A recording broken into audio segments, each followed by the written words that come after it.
नमस्कार, physics learner platform पर आपका स्वागत है। आज इस टॉपिक को हम डिस्कस करेंगे, वो है हमारा हाइजेनबर्ग का अनिश्चितता का सिद्धांत। प्रीवियस लेक्चर में हम लोगों ने फेज और ग्रुप वेलोसिटी को कंप्लीट डिस्कस किया था और हमने ये समझा था कि कोई भी जो क्वांटम पार्टिकल होता है उसके साथ हमेशा एक ग्रुप ऑफ वेव्स जो होती है वो अटैच रहती है, या आप इसको ऐसे भी समझ सकते हो कि किसी कण को हम एकल तरंग द्वारा नहीं अपितु तरंगों के समूह के द्वारा दर्शाते हैं। तो उसी क्रम में अब आज हम आगे बढ़ेंगे और एक नए प्रिंसिपल को यहाँ पर सीखने का प्रयास करेंगे। एक चीज हम ये भी जानते हैं कि जब हमने हमारा इंट्रोडक्टरी लेक्चर स्टार्ट किया था तो वहां पर हमने दो शब्द काम में लिए थे, एक लिया था ओल्ड क्वांटम थ्योरी, एक लिया था मॉडर्न क्वांटम थ्योरी। तो ओल्ड क्वांटम थ्योरी के अंतर्गत क्या क्या आ रहे थे आपके, प्लांक का क्वांटम सिद्धांत था, फोटो इलेक्ट्रिक इफेक्ट था, नील्स बोहर की परिकल्पनाएं थी, ये सारी की सारी ओल्ड क्वांटम थ्योरी थी जिनमें क्वांटम मैकेनिक्स के बिल्कुल बेसिक प्रिंसिपल काम में आ रहे थे। उसके बाद हमने डी ब्रोगली परिकल्पना की बात की, फिर आज हम हाइजेनबर्ग के अनिश्चितता सिद्धांत की बात करेंगे, आगे हम श्रोडिंगर तरंग समीकरण की बात करेंगे। ये सारे के सारे टॉपिक मॉडर्न क्वांटम थ्योरी के अंतर्गत आते हैं, जिसके अंतर्गत आपको पार्टिकल का क्वांटम बिहेवियर बिल्कुल स्पष्ट रूप से नजर आएगा। तो अब हम हाइजेनबर्ग के अनिश्चितता के सिद्धांत की जब बात करते हैं तो इसका जो स्टेटमेंट है, जो कथन है, वो तो बहुत सिंपल है और एग्जाम में आपको वही करना होता है, लेकिन उस कथन तक पहुंचने के लिए हमें कुछ चीजों को समझना पड़ेगा। तो आज के लेक्चर में हम उन चीजों को समझेंगे और बाद में उस स्टेटमेंट को नोट करेंगे। तो आइए देखते हैं। अब देखिए, इसमें हम हमेशा क्या करते हैं, हमारा एक तरीका रहता है कि हम क्लासिकली और क्वांटम मैकेनिकली कंपेयर करते हुए चलते हैं और फिर हम हमारे मेन प्रिंसिपल पर पहुंचते हैं। तो यहां पर भी हम ठीक वैसा ही तरीका अपनाने वाले हैं। तो यहां पर देखो, मैंने कुछ चीजें लिखी है। यहां पर मैंने देखो, एक तरफ तो लिखा है क्लासिकल पार्टिकल, एक तरफ लिखा है क्लासिकल वेव। यानी आपके पास एक तो कोई कण है जो कैसा है, क्लासिकल है, चिरसम्मत है। जैसे ये पेन एक क्लासिकल पार्टिकल है, उसी प्रकार से वेव, क्लासिकल वेव, कोई भी एक चिरसम्मत तरंग, जिसको आप इस तरह से बना सकते हो। अब यहां से हम कुछ आइडिया लेते हैं और हम आगे बढ़ते हैं। देखो, यहां पर मैंने एक लाइन लिखी है कि चिरसम्मत भौतिकी में किसी कण के भविष्य का पूर्ण सटीकता के साथ निर्धारण किया जा सकता है। यानी कोई भी क्लासिकल पार्टिकल हो, जैसे ये पेन ही ले लीजिए, इसके भविष्य का मैं निर्धारण पूर्ण सटीकता के साथ कर सकता हूं। कंप्लीटली क्या है, इसका फ्यूचर डिटरमिनिस्टिक है। अब सबसे पहले तो कैसे है और भविष्य का क्या मतलब है। देखो, कोई भी जब आप कण लेते हो तो उसके भविष्य का सिंपल सा क्या मतलब होता है, उसको आप समझिए। मान लीजिए आपके पास कोई कण है जिसका द्रव्यमान सपोज करो 0.1 kg है, उसकी इनिशियल वेलोसिटी मान लीजिए 0 है, उसका कोई त्वरण 2 मीटर पर सेकेंड स्क्वायर है, ठीक है ना। ये कुछ इनिशियल इंफॉर्मेशन आपको दे रखी है जो होती है। मान लीजिए पेन, इसका कुछ द्रव्यमान होगा, इसको मान लो मैंने मोशन में ले आया, इनिशियल में स्थिर था, बाद में किसी त्वरण से मैंने इसको गति में ले आया। तो अब अगर मैं पूछूं कि किसी समय t, कोई भी टाइम ले लीजिए, सपोज कीजिए मैं कहता हूं t इजिकल टू, आपने कह दिया 1 सेकेंड या आपने कह दिया t इजिकल टू 5 सेकेंड, कोई भी टाइम ले लीजिए, उस टाइम पर इस कण की स्थिति क्या होगी, तो आप क्या कहोगे, उसकी स्थिति होगी x is equal to ut plus half A T square. आप निकाल सकते हो, आपको u पता है, t आपको दे दिया, किस पर निकालना है, a आपको पता है। अगर मैं आपसे कहूं इसका वेग निकालो तो वेग क्या हो जाएगा, u प्लस ए टी। अगर मैं कहूं आप इसका संवेग निकालो तो वो क्या हो जाएगा, p is equal to M we.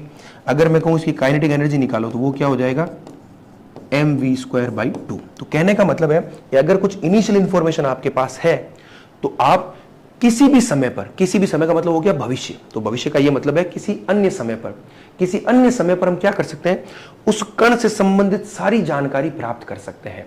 और वो भी एग्जैक्टली आप t इक्वल टू 1 सेकेंड पर एग्जैक्टली बता सकते हो कि x का मान क्या होगा, v का मान क्या होगा, p का मान क्या होगा और ऊर्जा का मान क्या होगा। किसी अन्य समय t इक्वल टू 5 सेकेंड पर भी सेम इसी तरह आप एग्जैक्टली बता सकते हो। तो ये स्टेटमेंट हमने किसके लिए लिखा है, क्लासिकल पार्टिकल के लिए। तो क्लासिकल पार्टिकल के लिए वापस सुनिए क्या हो जाएगा कि क्लासिकल पार्टिकल कोई भी हो या चिरसम्मत कण कोई भी हो, उसके भविष्य का हम पूर्ण सटीकता के साथ निर्धारण कर सकते हैं। न सिर्फ भविष्य का निर्धारण कर सकते हैं, अपितु ये जितनी भी राशियां हैं, x, v, p, काइनेटिक जो भी राशियां, उन सबको हम एक साथ निकाल सकते हैं। ये भी ध्यान रखना, इन सभी राशियों का मान हम एक साथ निकाल सकते हैं। ऐसा नहीं है कि x का निकाला तो हम v का नहीं निकाल पाएंगे, p नहीं निकाल पाएंगे, नहीं। अगर आप x निकाल रहे हो तो आप v भी निकाल सकते हो, p भी निकाल सकते हो। ये तो हमने बात कर ली कण की। अब हम आते हैं एक क्लासिकल वेव पर, चिरसम्मत तरंग पर। तो यहां पर देखो, मैंने दो तरह की वेव बनाई है, ठीक है। एक तो ये वेव है और एक ये वेव है। इन दोनों वेव को देखने से आपको एक चीज नजर आ रही है। अगर मैं आपसे पूछूं कि मुझे बताइए फर्स्ट और सेकंड वेव की तुलना में किस तरंग में तरंग की स्थिति को आप ज्यादा अच्छे से बता सकते हो, तरंग की स्थिति, उसकी पोजीशन। तो देखियो, यहां पर तो तरंग पूरी इतने बड़े एरिया में है और यहां पर इतने से एरिया में है। तो यहां पर तरंग की स्थिति का निर्धारण क्या है, तुलनात्मक रूप से कठिन है और यहां पर तुलनात्मक रूप से आसान है। लेकिन आप इसको छोड़ो, आप तो कोई भी तरंग ले लीजिए, क्या उस तरंग की एग्जैक्ट पोजीशन हम बता सकते हैं? नहीं बता सकते। तो अगर आप एग्जैक्ट पोजीशन नहीं बता सकते हैं तो उसके लिए हम शब्द कहां में लेते हैं कि wave is not localised.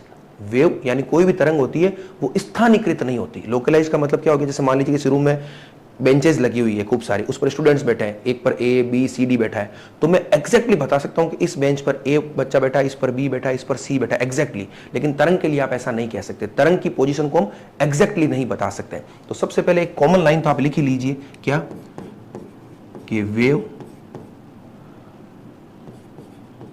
Can't localised, यानी तरंग की स्थिति को पूर्ण सटीकता से हम नहीं बता सकते, किसी भी तरंग की स्थिति को। ठीक है, आप वेव कांट बी लोकलाइज्ड से आप समझ सकते हो, ये सब चीजें समझाने के लिए। ठीक है, वेव कांट बी लोकलाइज्ड। अब हम आते हैं इन दोनों को कंपेयर करते हैं। अब इसकी तुलना में मुझे बताइए, इसमें स्थिति का निर्धारण ज्यादा आसान है, क्योंकि यहां पर वेव इतने से एरिया में है, लेकिन इसमें क्या है, ज्यादा एरिया में। तो इसमें स्थिति का निर्धारण कम आसान, इसमें स्थिति का निर्धारण ज्यादा आसान, लेकिन तुलनात्मक। वैसे तो हम पूर्ण सटीकता के साथ तो स्थिति बता ही नहीं सकते तरंग की। अब हम बात करते हैं, हमने देखो x की बात तो कर ली, किसकी, x यानी स्थिति, इसकी हमने बात कर ली, किसकी, पोजीशन की। पोजीशन को हम जनरली x से दर्शाते हैं। अब हम बात करते हैं वेवलेंथ की, किसकी करते हैं, वेवलेंथ, जिसको हम दर्शाएंगे लैम्डा से। तो मुझे बताइए, यहां की तुलना में यहां पर वेवलेंथ किसकी ज्यादा स्पष्ट दिखाई दे रही है? वेवलेंथ का मतलब होता है एक तरंग की लंबाई। तो जहां आपको तरंग एकदम स्पष्ट रूप से बनी हुई दिखाई दे रही है, इसका मतलब उसका वेवलेंथ क्या है, आप एग्जैक्टली बता सकते हो। तो इस केस में वेवलेंथ एग्जैक्टली बता सकते हो, इस केस में वेवलेंथ इसकी तुलना में कम एग्जैक्टली बता सकते हैं। तो देखो यहां पर दो चीजें हो गई। अगर मैं इन दोनों को कंपेयर करता हूं तो पहले केस में वेवलेंथ एग्जैक्टली या ज्यादा आसानी से बता सकता हूं, पोजीशन नहीं बता सकता। दूसरे केस में पोजीशन तुलनात्मक रूप से ज्यादा आसानी से बता सकता हूं, वेवलेंथ नहीं बता सकता। तो कहने का मतलब क्या हो गया, यहां पर आपको x और लैम्डा में एक प्रकार का कॉम्प्रोमाइज करना पड़ रहा है। अगर आप x को आसानी से बता रहे हो तो लैम्डा में प्रॉब्लम हो रही है, अगर आप लैम्डा को आसानी से बता रहे हो तो x में प्रॉब्लम हो रही है। इस चीज को आप याद रखिएगा। ये तो अभी हम क्लासिकल बातें कर रहे हैं, जब आप क्वांटम मैकेनिकल बातें करोगे तब भी ये चीज बहुत काम आने वाली है। क्योंकि क्वांटम मैकेनिक्स में आप जानते हो कि कण से हमेशा क्या होती है, एक तरंग संबद्ध रहती ही रहती है। तो ये क्लासिकल दोनों चीजें आपने समझ ली, क्या क्या कि क्लासिकल पार्टिकल है तो उसके भविष्य का पूर्ण यथार्थता के साथ निर्धारण किया जा सकता है और सारे पैरामीटर को एक साथ निकाला जा सकता है। लेकिन अगर तरंग है तो वहां पर आपको क्या करना पड़ेगा, कॉम्प्रोमाइज करना पड़ेगा। अगर एक का आप निर्धारण ढंग से कर रहे हो तो दूसरे को आप नहीं कर पा रहे हो। अब हम बात करते हैं क्वांटम मैकेनिकल सिस्टम की। तो क्वांटम मैकेनिक्स के बारे में आप दो चीजें जानते हो, क्या क्या? पहली चीज तो आप ये जानते हो कि कोई भी आपका क्वांटम मैकेनिकल पार्टिकल हो तो उसको हम हमेशा एक तरंग समूह द्वारा प्रदर्शित करते हैं। किसके द्वारा? तरंग समूह द्वारा।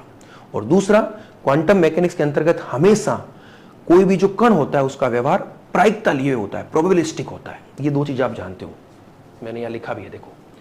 क्वांटम यांत्रिकी के अंतर्गत किसी कण को तरंग समूह द्वारा दर्शाया जाता है और दूसरा, क्वांटम यांत्रिकी के अंतर्गत किसी कण का व्यवहार प्रायिकता लिए हुए होता है। क्या मतलब है आप देखिए एक बार। जैसे आपको पता है, हमने इस तरह से बताया था पिछले लेक्चर में कि कोई भी जो कण होता है उससे संबंध, वो हमेशा उससे क्या होता है, एक तरंग समूह जुड़ा रहता है। उससे क्या जुड़ा रहता है? एक तरंग समूह जुड़ा रहता है, वेव ग्रुप। तो किसी कण के लिए आप एकल तरंग नहीं दर्शाते हो, इस प्रकार से वेव ग्रुप दर्शाते हो। और ये वेव ग्रुप के खूब सारे पैकेट्स होते हैं, वो जिस प्रकार से गति करते हैं तो उसी प्रकार से कण गति करता है, या कण की गति जब होती है वो तरंग समूह के रूप में आप दर्शाते हो। तो मैंने एक वेव पैकेट ले लिया।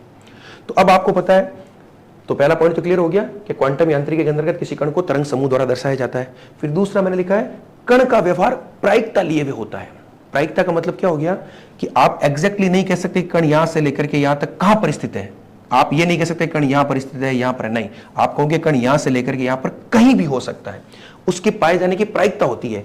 जहां पर ये पीक है वहां पाए जाने की प्रायिकता ज्यादा है, जहां पीक नहीं है या जहां पीक छोटी है वहां पाई जाने की प्रायिकता कम है। तो ये पॉइंट भी क्लियर हो गया कि क्वांटम यांत्रिकी में कण को तरंग समूह द्वारा दर्शाते हैं और कण का व्यवहार प्रायिकता लिए हुए होता है। अब हम इन सिद्धांतों का यूज करते हुए हमारे हाइजेनबर्ग के प्रिंसिपल का जो स्टेटमेंट है वहां तक पहुंचने का प्रयास करेंगे। अब देखिए आगे एक चीज और समझिए आप। यहां पर देखिए मैंने दो प्रकार के तरंग बनाई है, तरंग समूह बनाए एक तरह से। किसी कण के लिए दो प्रकार के तरंग समूह बनाए, एक पहला और एक दूसरा। अब यहां आप कुछ चीजों को समझिएगा, उससे इन जैसे इस पेज को या इस डायग्राम को आप समझोगे, एकदम इजी हो जाएगा आपके लिए हाइजेनबर्ग के सिद्धांत को समझना और उस स्टेटमेंट को याद करना। अब मैं अगर देखो, यहां हम दो चीजों की चर्चा करते हैं। ये तरंग है तरंगों के लिए हमने पहले भी चर्चा की थी क्या, एक्स और पी, एक्स और लैम्बडा के रूप में। हमने कहा था जहां एक्स का निर्धारण आसानी से हो रहा है वहां लैम्बडा का निर्धारण आसानी से नहीं हो रहा है, और जहां लैम्बडा का निर्धारण आसानी से हो रहा है वहां एक्स का निर्धारण आसानी से नहीं हो रहा है। तो आप इन दोनों को अगर कंपेयर करते हो तो पहले केस में देखो पोजीशन ज्यादा आसानी से बता सकता है इसकी तुलना में, क्योंकि यहां पर तो पोजीशन बताने के लिए इतना बड़ा रेंज है, यहां पर रेंज छोटी है। तो पहले केस में मैं देखो क्या लिख सकता हूं, दोनों को कंपेयर करके आप ध्यान से देखिएगा। यहां पर मैं एक लाइन लिख रहा हूं, पहले केस में पोजीशन इज वेल डिफाइंड, इस लाइन को आप समझ गए होंगे, ठीक है ना। इंग्लिश हिंदी में कंफ्यूज मत होइएगा, चीजें समझने में ज्यादा आसान रहेगी। ये आपको एग्जाम में नहीं लिखना है, एग्जाम में जो लिखना है वो बाद में आ जाएगा, ये सिर्फ समझने के लिए। तो पहले केस में क्या हो गया, इसकी तुलना में पोजीशन वेल डिफाइंड है। यहां पर आप क्या लिखोगे, यहां पर वेवलेंथ क्या है, वेल डिफाइंड है। क्यों, क्योंकि यहां पर तरंगे स्पष्ट रूप से आपको बनी हुई दिखाई दे रही है। इसकी तुलना में हम तुलनात्मक पढ़ रहे हैं, याद रखना। तो यहां पर आप लिखोगे वेवलेंथ वेल डिफाइंड। क्लियर है। अब हम वापस आते हैं, ये तो हमने पोजीशन वेवलेंथ की बात कर ली, तो यहां पर पोजीशन वेल डिफाइंड है, वहां पर वेवलेंथ वेल डिफाइंड है। तो इसके ऑपोजिट क्या हो जाएगा, यहां पर वेवलेंथ कम, मतलब तुलनात्मक रूप से हम कम आसानी से प्रदर्शित कर सकते हैं। तो उसके लिए एक वर्ड होता है, देखो यहां पर हम लिखेंगे वेवलेंथ इज इल डिफाइंड। इल का मतलब हम ज्यादा सटीकता के साथ उसकी वेवलेंथ को नहीं बता पा रहे हैं, उसके लिए वर्ड होता है इल डिफाइंड। और सटीकता से बता रहे हैं उसके लिए वर्ड होता है वेल डिफाइंड। और यहां पर हो जाएगा पोजीशन इल डिफाइंड, यहां हो जाएगा पोजीशन इज इल डिफाइंड। तो ये आपको पता ही है, क्योंकि एक्स और लैम्बडा में क्या हो रहा है, कॉम्प्रोमाइज हो रहा था, वो कॉम्प्रोमाइज आपको यहां भी दिखाई दे रहा है। अब देखिए, जब हम क्वांटम मैकेनिकली बात करते हैं तो आपको पता है क्वांटम मैकेनिकल पार्टिकल पर डी ब्रोगली परिकल्पना लागू होती है, lambda is equal to H upon P. तो कहने का मतलब है कि जो प्रभाव कण से संबद्ध तरंग के तरंग दैर्ध्य पर पड़ रहा है वो का वो प्रभाव उस कण के संवेग पर भी पड़ेगा। यानी जो प्रभाव लैम्बडा पर है वो का वो प्रभाव संवेग पर पड़ेगा। क्लियर है। तो वेवलेंथ अगर वेल डिफाइंड है तो मोमेंटम भी क्या हो जाएगा, यहां पर आप लिखिएगा momentum is well defined. Clear है। क्यों, क्योंकि वेवलेंथ और मोमेंटम क्या आपस में जुड़े हुए हैं, किससे, lambda is equal to H upon P, de Broglie परिकल्पना से। उसी प्रकार से यहां पर वेवलेंथ इज इल डिफाइंड है तो यहां पर मोमेंटम क्या हो जाएगा, यहां पर हो जाएगा आपका मोमेंटम इज इल डिफाइंड। अब हमने जो कॉम्प्रोमाइज हमारा एक्स और लैम्बडा में था उसको हमने शिफ्ट कर दिया किसमें, एक्स और पी में, यानी स्थिति और संवेग में शिफ्ट कर दिया। यही से आपका स्टेटमेंट बनेगा। तो ये चीज तो क्लियर हो गई, दोनों कंपेयर करके आप आराम से समझ सकते हो। पहले केस में पोजीशन अच्छे से बता रहे हो लेकिन मोमेंटम को अच्छे से नहीं बता रहे हो, दूसरे केस में मोमेंटम को अच्छे से बता रहे हो लेकिन पोजीशन को अच्छे से नहीं बताया जा रहा है। अब एक चीज यहां वर्ड आएगा, अनसर्टेनिटी क्या है। एक मिनट देखिए, अनसर्टेनिटी को हम समझते हैं। तो अगर मान लीजिए पोजीशन को आप अच्छे से बता रहे हो तो उसके निर्धारण में जो अनसर्टेनिटी है या अनिश्चितता है वो क्या होगी, कम होगी। अगर उसका निर्धारण अच्छे से हो रहा है तो निर्धारण में अनिश्चितता क्या हो जाएगी, कम हो जाएगी। तो यहां पर एक मैं लाइन लिख रहा हूं, उसको आप ध्यान से देखिएगा। पोजीशन इज वेल डिफाइंड, यानी पोजीशन को अच्छे से बता रहे हैं तो उसमें अनिश्चितता क्या हो जाएगी, कम। तो इसी का क्या मतलब होता है, वेल डिफाइंड का मतलब हो जाएगा लेस अनसर्टेनिटी इन पोजीशन। बिल्कुल क्लियर है, क्योंकि वेल डिफाइंड है तो अनसर्टेनिटी क्या होगी, लेस होगी। यहां पर मोमेंटम इज इल डिफाइंड है तो अनसर्टेनिटी क्या हो जाएगी, ज्यादा हो जाएगी। तो आप यहां लिख लीजिए large uncertainty in momentum. Clear है। उसी प्रकार से यहां पर भी लिख लीजिए मोमेंटम इज वेल डिफाइंड है तो यहां पर हो जाएगी लेस अनसर्टेनिटी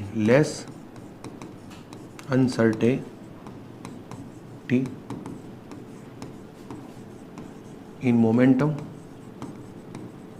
और यहां पर पोजीशन इज इल डिफाइंड है तो हो जाएगी लार्ज अनसर्टेनिटी इन पोजीशन। मेरे हिसाब से आपको ये पूरा का पूरा डायग्राम और जो मैं लिखा वो सब कुछ समझ में आ गया। देख लीजिए वापस, दो वेव दिख रही है, दोनों को अगर हम कंपेयर करते हैं तो पहले में पोजीशन वेल डिफाइंड तो अनिश्चितता कम, दूसरे में मोमेंटम वेल डिफाइंड तो मोमेंटम में अनिश्चितता कम। अगर यहाँ पर स्थिति में अनिश्चितता कम है तो मोमेंटम में अनिश्चितता ज्यादा है, अपने आप होगी क्योंकि कॉम्प्रोमाइज हो रहा है। यहाँ पर मोमेंटम में अनिश्चितता कम है तो स्थिति में अनिश्चितता ज्यादा हो जाएगी। तो इसी के आधार पर अब हाइजेनबर्ग के अनिश्चितता के सिद्धांत को हम समझते हैं वो क्या है। ये डायग्राम क्लियर हो गया? यहां तक हमने जो कुछ भी पढ़ा है वो समझने के लिए इंपॉर्टेंट था। आपको एग्जाम में इनमें से कुछ भी नहीं लिखना है, ठीक है? एग्जाम में जो लिखना है स्टेटमेंट वो मैं अभी आपको बता देता हूं। तो अब देखिए, अब आगे हाइजेनबर्ग ने एक स्टेटमेंट दिया था क्या, कि यदि किसी कण के संवेग के x घटक में अनिश्चितता डेल्टा px हो तो उस कण की स्थिति में अनिश्चितता डेल्टा x को निम्न प्रकार लिखा जा सकता है। क्या है? देखिए, यहां पर दो चीजें हैं। एक चीज तो है आपकी, देखो x यानी पोजीशन और px यानी मोमेंटम। अब px क्यों लिख रहा हूं? क्योंकि मोमेंटम एक सदिश राशि है, तो जिस स्थिति में या जिस डायरेक्शन में आप स्थिति को देख रहे हो उसी डायरेक्शन में आपको मोमेंटम को देखना है। अगर मैं यहाँ x की बात करूं तो मुझे px को देखना पड़ेगा, अगर मैं y की बात करूंगा तो py को देखना पड़ेगा, अगर z की बात करूंगा तो pz को देखना पड़ेगा, ठीक है? तो दो चीजें, एक तो x px और एक आपके पास है डेल्टा x और डेल्टा px। x px का तो मतलब हो गया स्थिति और संवेग किसी एक पर्टिकुलर टाइम पर, और डेल्टा x और डेल्टा px का मतलब हो गया कि उसके निर्धारण में अनिश्चितता। क्लियर है? दर्शाने का तरीका है। अगर मान लो x को सटीकता से दर्शा रहे हो तो डेल्टा x क्या हो जाएगा? कम हो जाएगा। अगर px को सटीकता से दर्शा रहे हो तो डेल्टा px कम हो जाएगा। ये आप चीज जानते हो, हमने डायग्राम से देख लिया। तो यहां पर ये जो स्टेटमेंट है वो हाइजेनबर्ग क्या कह रहे हैं कि वो कह रहे हैं कि अगर मान लीजिए किसी कण के संवेग के x घटक में अनिश्चितता को डेल्टा px कहा जाए और उसकी स्थिति में अनिश्चितता को डेल्टा x कहा जाए तो इनमें आपस में एक रिलेशन होता है मैथमेटिकल। वो मैथमेटिकल रिलेशन हाइजेनबर्ग ने दिया था और वही हमें ध्यान रखना है। वो रिलेशन क्या था? वो रिलेशन आपका ये था, delta x is greater than equal to h cross upon two delta px। ये स्टेटमेंट उन्होंने दिया था। आप जानते हो h क्रॉस क्या होता है? h क्रॉस होता है h अपॉन 2 पाई। तो इसको मैं थोड़ा अगर सिंप्लीफाई करता हूं तो वो हो जाएगा delta x delta px is greater than equal to h cross by 2। ये स्टेटमेंट आपको ध्यान रखना है, ये हाइजेनबर्ग का फेमस स्टेटमेंट, ठीक है? तो यहां से आप समझ भी सकते हो। देखो, अगर डेल्टा px ज्यादा है, डेल्टा px ज्यादा का मतलब क्या हो गया? संवेग के निर्धारण में अनिश्चितता ज्यादा है। तो अगर संवेग के निर्धारण में अनिश्चितता ज्यादा है तो उसके स्थिति के निर्धारण में अनिश्चितता क्या होगी? कम होगी, हम जानते हैं। तो देखिए, इनवर्सली प्रोपोर्शनल है तो अगर ये ज्यादा है तो ये ऑटोमेटिकली क्या हो जाएगी? कम हो जाएगी। और अगर डेल्टा x कम है तो उसकी स्थिति का निर्धारण क्या हो जाएगा? ज्यादा आसान हो जाएगा। तो ये चीज तो आपको पता चल गई। लेकिन यहां पर देखो क्लासिकली क्या डिफरेंस आ रहा है। क्लासिकल मैकेनिक्स में आपने क्या कहा था? क्लासिकल मैकेनिक्स में पार्टिकल के लिए आपने क्या कहा था कि पार्टिकल का एक तो भविष्य आप सटीकता से बता सकते हो और फिर जो भी पैरामीटर हो, चाहे x हो, चाहे p हो, चाहे आपकी ऊर्जा हो, सभी को एक साथ बता सकते हैं पूर्ण सटीकता से। लेकिन यहां पर ऐसा नहीं है। यहां पर चूंकि हम जानते हैं क्वांटम मैकेनिकली, हम क्या जानते हैं कि हर कण तरंग से जुड़ा हुआ है, यानी हर कण के साथ एक तरंग संबद्ध है, तो वहां पर तरंग वाला फीचर काम आएगा। और तरंग वाले फीचर में हमने क्लासिकली समझ भी लिया था कि कोई भी अगर तरंग हो, चाहे वो क्लासिकली हो, वहां पर कॉम्प्रोमाइज होता है। अगर x का निर्धारण सही है तो लैम्बडा का नहीं हो पा रहा है, अगर लैम्बडा का है तो x का नहीं हो पा रहा है। तो यहां पर हम क्वांटम मैकेनिक्स में बात करेंगे तो कोई भी क्वांटम पार्टिकल होगा उसके लिए, चूंकि उसके साथ एक वेव जुड़ी हुई है, तो उसके लिए भी आपको कॉम्प्रोमाइज करना पड़ेगा। आप देख लीजिए, अगर आप मोमेंटम को अच्छे से बता रहे हो, मतलब क्या है? डेल्टा px कम है, तो डेल्टा px कम है तो डेल्टा x क्या हो जाएगा? ज्यादा हो जाएगा। डेल्टा x ज्यादा है तो x क्या हो जाएगा? अनसर्टेन हो जाएगा। तो क्लियर हो गई चीज? क्वांटम मैकेनिक्स में इस तरह से होता है। आप कोई भी जो दो राशियां हैं, अभी मैं आगे इसको और अच्छे से एक्सप्लेन करूंगा, उनका आप एक साथ निर्धारण नहीं कर पा रहे हो। तो क्लियर हो गया? अब यहां पर आपको चीज ध्यान रखनी है कि ये x का x के साथ ही लेना है। ये जो अगर आप ऐसा लिखते हो delta y delta px greater than h cross by 2, तो ये स्टेटमेंट आपका गलत है, ये लागू नहीं होता है। आपका x का x के साथ, y का y के साथ, z का z के साथ। तो इसको आप ऐसे लिख सकते हो delta y delta py h cross by 2, उसी प्रकार से delta z delta pz greater than equal to h cross by 2। ये दोनों तीनों ही सही है। और अगर मुझे कंबाइंड रूप में लिखना हो तो कंबाइंड रूप में इसको ऐसा लिख सकता हूं, delta q delta pq greater than equal to h cross by 2।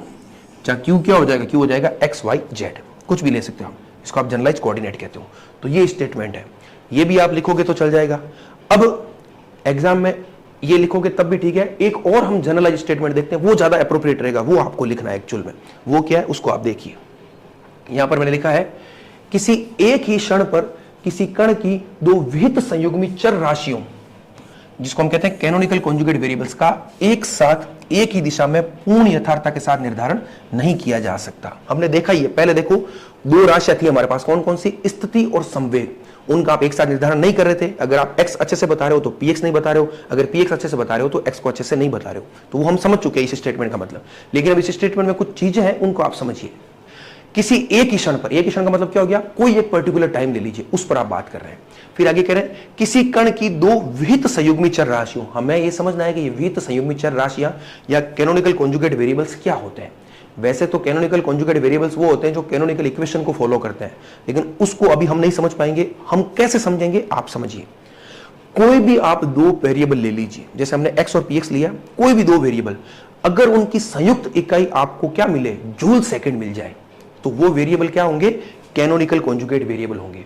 तो उन पर ये सिद्धांत लागू हो जाएगा। उन दोनों के लिए आप क्या लिख सकते हो, जैसे आपने delta x delta px greater than h cross by 2 लिखा, वो आप लिख सकते हो। जैसे मान लीजिए मैं जनरलाइज बात करता हूं, सपोज करो कोई वेरिएबल आपके पास एक a है और एक b है, और ये दोनों कैसे हैं, कैनोनिकल कॉन्जुगेट वेरिएबल है। तो इनके लिए मैं क्या लिख सकता हूं, इनके लिए लिख सकता हूं delta a delta b greater than equal to h cross by 2। ये मैं लिख सकता हूं, लेकिन कब, जब ये कैनोनिकल कॉन्जुगेट वेरिएबल हो। और कैनोनिकल कॉन्जुगेट वेरिएबल कौन होंगे, वो होंगे जिनकी कंबाइंड इकाई क्या हो, जूल सेकंड हो। जिनकी कंबाइंड इकाई क्या हो, जूल सेकंड हो। ये ध्यान रखना आपको।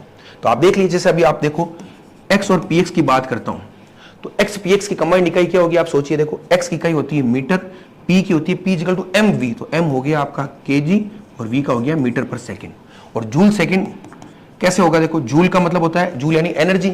एनर्जी को आप कैसे लिखते हो, mv स्क्वायर लिखते हो, और ये सेकंड पहले से है, तो m का मतलब हो गया आपका kg और v का मतलब हो गया मीटर स्क्वायर पर सेकंड स्क्वायर, और ये एक सेकंड पहले से है, तो ये कंबाइंडली आपके क्या बन गया, ये कंबाइंडली बन गया kg मीटर स्क्वायर पर सेकंड। ये किसकी इकाई है, जूल सेकंड की इकाई है। किसकी है, जूल सेकंड की। तो आप देखिए इसमें क्या आ रहा है, इसमें आ रहा है आपका, सॉरी, इसमें आ रहा है kg, ये मीटर स्क्वायर सेकंड। तो देखिए ये भी है और ये भी सेम, तो जूल सेकंड हो गई। तो कोई भी दो राशियां जिनकी कंबाइंड यूनिट जूल सेकंड हो, वो आपके क्या कहलाती है, कैनोनिकल कॉन्जुगेट वेरिएबल्स कहलाती है। तो ऐसी राशियों का हम एक साथ एक ही दिशा में पूर्ण यथार्थता से निर्धारण नहीं कर सकते। हमने देख ही लिया, x कर रहे हो तो px नहीं हो रहा है, px कर रहे हो तो x नहीं हो रहा है। तो ये स्टेटमेंट बहुत अच्छा है, वापिस से सुन लीजिए। किसी एक ही क्षण पर किसी कण की दो विहित संयुग्मी चर राशियों का एक साथ एक ही दिशा में पूर्ण यथार्थता से निर्धारण संभव नहीं है। और कैनोनिकल कॉन्जुगेट वेरिएबल कौन है, कोई भी दो जिनकी संयुक्त इकाई जूल सेकंड हो, वो आपके क्या कहलाएंगे, कैनोनिकल कॉन्जुगेट वेरिएबल्स कहलाएंगे। तो ये स्टेटमेंट हो गया क्लियर। तो अब हमारे पास प्रश्न आता है कि ऐसे कौन कौन से पेयर हैं। तो हमारे पास ऐसे 3 पेयर हैं, उनको आप आराम से देख सकते हो कि उनकी इकाई आपको क्या मिलेगी, जूल सेकंड मिलेगी। तो वो 3 पेयर कौन से हैं, उनके लिए क्या क्या मैथमेटिकल एक्सप्रेशन होंगे, वो मैं लिख देता हूं। ठीक है, तो देखिए वो है आपके ये, एक तो स्थिति संवेग अनिश्चितता, आपने देखा ही था x px। तो इसके लिए आप क्या लिख सकते हो, देखो इसके लिए आप लिख सकते हो इस तरह से, मैं अलग से लिख देता हूं। इसके लिए आप लिखोगे delta q delta pq greater than equal to h cross by 2। ये आप किसके लिए लिख रहे हो, ये आप लिख रहे हो स्थिति संवेग अनिश्चितता के लिए। फिर ऊर्जा समय, तो ऊर्जा समय का तो सीधा सा मतलब हो गया ऊर्जा जूल समय सेकंड, तो ये भी आपका क्या हो गया, कैनोनिकल कॉन्जुगेट वेरिएबल। तो इसके लिए स्टेटमेंट क्या हो जाएगा, इसके लिए हो जाएगा delta E delta T greater than equal to h cross by 2। तो ये भी स्टेटमेंट सही है। तीसरा है कोणीय विस्थापन कोणीय संवेग, इसको आप निकाल के देखिएगा, जूल सेकंड ही मिलेगी। तो कोणीय विस्थापन को हम लिखते हैं डेल्टा थीटा से, इसको लिखते हैं डेल्टा जे से, और वो हो जाएगा greater than equal to h cross by 2। तो ये आपका फाइनल स्टेटमेंट हो गया, तीनों आपको लिखना है। तो अब आपसे पूछा जाए कि हाइजेनबर्ग का अनिश्चितता का सिद्धांत क्या होता है, तो जो मैंने पूरा इनिशियल से आपको बताया था वो सिर्फ समझने के लिए है, यहां तक पहुंचने के लिए। अगर मैं सीधा लिखता तो आपको पता ही नहीं चलता कैसे कॉम्प्रोमाइज हो रहा है, क्या हो रहा है। हमने पहले कण लिया, कण के बारे में समझा कि कण का आप एक साथ बता सकते हो। फिर वेव लिया, वेव में हमने समझा कॉम्प्रोमाइज करना पड़ता है। फिर हम जानते हैं क्वांटम मैकेनिक्स में कण के साथ वेव जुड़ी है, तो आपको क्या करना पड़ेगा, क्वांटम मैकेनिक्स में कॉम्प्रोमाइज करना पड़ेगा, यानी अनसर्टेनिटी आ जाएगी। अगर एक सटीकता से बता रहे हो तो दूसरे को नहीं बता रहे हो। फिर उस पूरे स्टेटमेंट को हमने बनाया था। तो आपको अगर एग्जाम में पूछे हाइजेनबर्ग का अनिश्चितता का सिद्धांत लिखिए, तो आप क्या लिखोगे, सिंपल सा जो हमने लास्ट में बताया था, किसी एक क्षण पर किसी कण की दो विहित संयुग्मी चर राशियों का एक साथ एक ही समय पर पूर्ण यथार्थता से निर्धारण नहीं किया जा सकता है, वो तो हो जाएगा लाइन। और ये तीनों की तीनों अनसर्टेनिटी आप लिख देना, स्थिति संवेग अनिश्चितता, ऊर्जा समय अनिश्चितता और कोणीय विस्थापन कोणीय संवेग अनिश्चितता। तो इस तरह से आप लिखोगे तो आपको पूरा मार्क्स मिल जाएंगे। और कॉन्सेप्ट जो था वो मैंने आपको पूरा बता दिया। तो इस लेक्चर को मैं यही समाप्त करूंगा। अब नेक्स्ट लेक्चर में हम क्या करेंगे कि हाइजेनबर्ग का जो अनिश्चितता का सिद्धांत है, इसके कुछ एप्लीकेशंस हैं, उन एप्लीकेशंस को हम एक एक करके पढ़ेंगे। और आप ये मान के चलिए इस टॉपिक में से क्वेश्चन 100% एग्जाम में आता ही आता है। ठीक है, अब हम एक काम करते हैं, इस पूरे लेक्चर का एक बार QR कोड जनरेट कर लेते हैं ताकि आपको नोट्स PDF के रूप में मिल जाए। तो ये QR कोड है। इस पूरे लेक्चर को PDF के रूप में कैसे प्राप्त करें, तो आप इस QR कोड को आराम से फ़ोटो खींच के स्कैन करके रख लीजिए। Thank you.